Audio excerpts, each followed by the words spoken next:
لو ربنا مش محتاجنا، ليه خلقنا من الأساس؟ ليه أنا موجود؟ مش كان أحسن لو ما كنتش اتخلقت أصلاً ولا دخلت في دوامة الحساب دي؟ لو ربنا غني عن العالمين، ليه أوجدنا؟ هل عشان يزود ملكه؟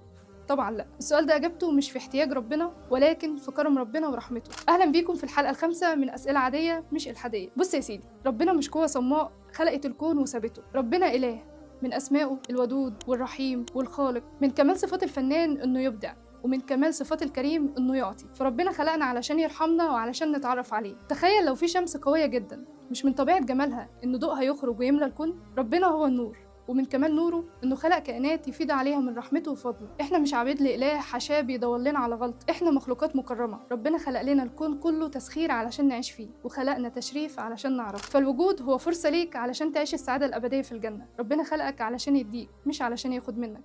انت حيلتك ايه اصلا؟ وعارف كمان ايه اجمل غرض للوجود؟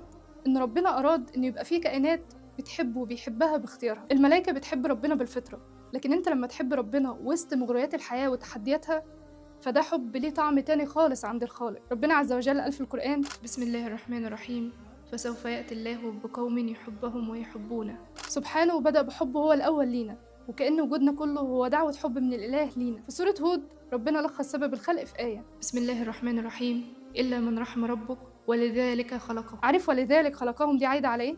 عايدة على الرحمة. يعني ربنا خلقنا علشان يرحمنا مش علشان يعذبنا. رمضان كريم، كل سنة وانتم طيبين.